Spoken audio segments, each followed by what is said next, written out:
Supreme Court's decision on Trump's ballot eligibility will affect every single state across the country. It's not just Colorado.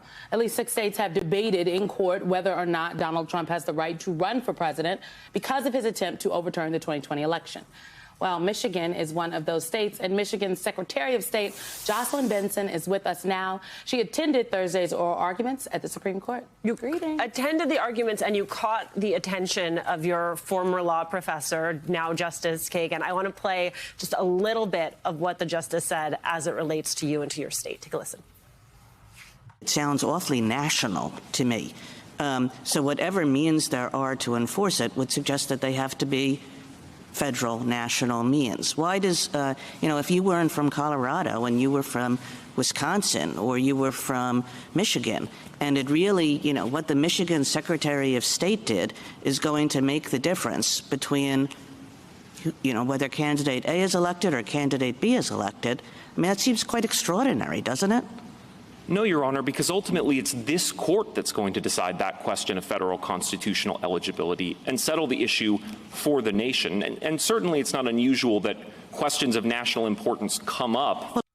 So I have a million questions about what she was like as a law school professor, but I will save those for another day. You filed a brief in this case. You didn't argue either way. You just said the decision needs to be swift. Tell me why. Yeah, we need clarity. I mean, you can't have a scenario in which voters are uncertain or a political party is uncertain or election administrators are uncertain as to who should be on the ballot. And yes, there are times in which candidate eligibility is certain. This is not one of them. This is a matter of first impression. There are a lot of competing issues here that the court really talked about in its oral arguments. And when you have an issue that is an issue of constitutional interpretation with national implications, you need a federal platform like the U.S. Supreme Court to weigh in and provide the clarity that the states need in this moment. How do you interpret the approach taken by a number of the justices that sort of turned on the idea that one state making a decision that affects all states? I don't know if I necessarily buy it because I think the Constitution gives the states, last time I checked, the right to make these independent and individual decisions about how they want to run their elections. So and we have examples of states, secretaries of state, saying to candidate A, B, or C, you're qualified or not qualified, you can be on the ballot or you can't be on the ballot. But that seemed to catch a lot of the justices, that idea. And it's interesting to me to have listened to, and I hate using these terms in the context of the court, but for purposes of the conversation, the more liberal-oriented judges sort of aligning themselves with this idea that was being made by the opponents to this Colorado decision. And to add on top of that, I mean, mifepristone is a case that is going before the Supreme Court, and Texas has said no mifepristone, for lack of a better term, and so is this laying the groundwork then for that?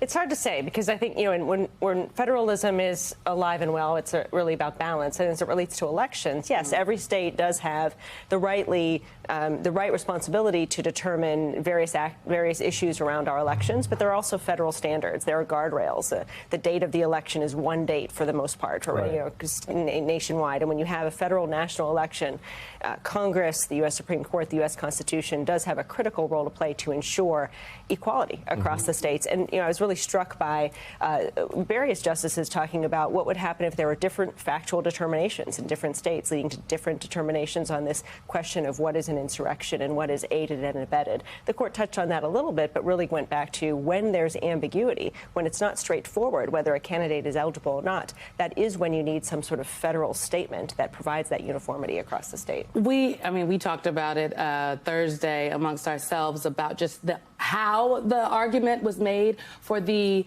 plaintiffs or the Colorado voters, the attorney for the Colorado voters, Jason Murray. You're an attorney yourself. You were a law professor. You were a dean of a law school.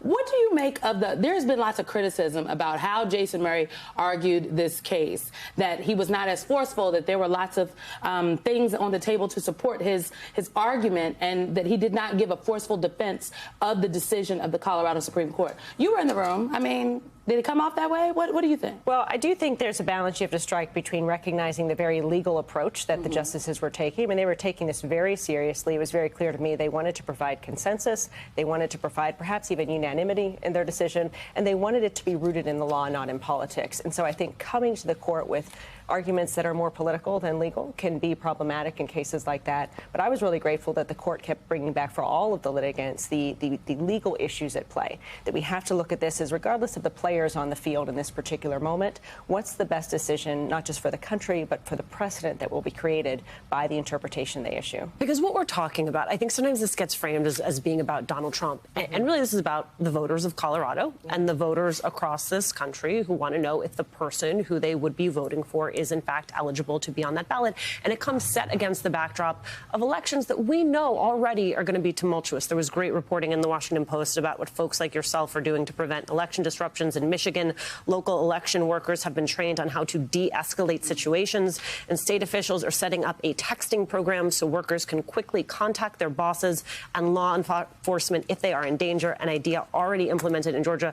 They are doing even more extreme things in Arizona. I mean, they have like tourniquet kits in Arizona. That's so terrible. It's terrible that they have to do this. And I think all of us have done voter engagement and voter turnout work. And one of the delicate balances in that is both preparing people for the possibilities that things will go awry, but not so overemphasizing that possibility that people say, I'm not going to show up. Now, in this case, not just I'm not going to show up to be a poll worker, but I'm not going to show up to vote because I am not sure that that risk is worth the reward. Yeah, I think providing that clarity and constancy and confidence for voters and election officials and a feeling of safety and certainty in how we run elections is critical to defending democracy in this moment. We know the opponents of democracy, whether they be foreign or domestic, want to sow seeds of doubt. They want to create chaos, confusion, fear among citizens that will cause us to believe our vote doesn't matter, our voice isn't important, it doesn't count. And nothing in reality could be further from the truth. So our job this year is to hope for the best, but plan for every contingency, but do so with an eye towards giving everyone involved, citizens, political parties, candidates, election officials themselves, the confidence and clarity that things will be smooth, that we're prepared for everything, and that at the end of the day, voters will be able to trust the results of the election to be an accurate reflection of the will of the people. What is the coordination among your colleagues in other states, including red states, to deal with what you're talking about and to deal what Alicia just cited as, you know, the level of preparation that's going to have to go into this election? Are you finding folks taking this seriously across the board, or like we're seeing with a lot of these issues that come before the courts is sort of a patchwork of efforts? And the robocalls, too. And the robocalls, right. We're keeping a close eye on the investigation in New Hampshire because we know that was perhaps a shot across the bow in terms of the use of artificial intelligence to deceive voters or fool citizens in this particular election. But with regards to coordination, you know, we know we're facing a common enemy, and it's a common enemy focusing on impacting our elections, interfering with voters' confidence in our elections, regardless of whether a citizen's going to vote for Donald Trump or Joe Biden or anyone else on the ballot. And so that said, we have a common responsibility to link arms and look at this as a common mission, regardless of our partisan affiliation. And I've seen that from my colleagues, particularly in battleground states. You've got Republican leadership in Georgia, you have Democratic leadership in Nevada, yet on Election Day, we're all focused on every voter and protecting every voter and protecting the voice of every citizen. And we found great, not just unanimity in that, but also, you know, great camaraderie. And we've been through the fire, particularly in Michigan and Georgia. You know, we've done this already. We know, remember in 2020, we were facing COVID. So preparation, adapting, adjusting to various changing circumstances was the norm. And that adaptation has never ended. So we're still in the mode of what's every contingency, plan for every particular threat or challenge, and then at the end of the day, give focus to the voters, do what's best for them, do what's right by them, and give them confidence that their voice matters and their vote counts. All right, the good work. The good work. We appreciate it very much. Secretary Jocelyn Benson, thank you so much for being here at the table.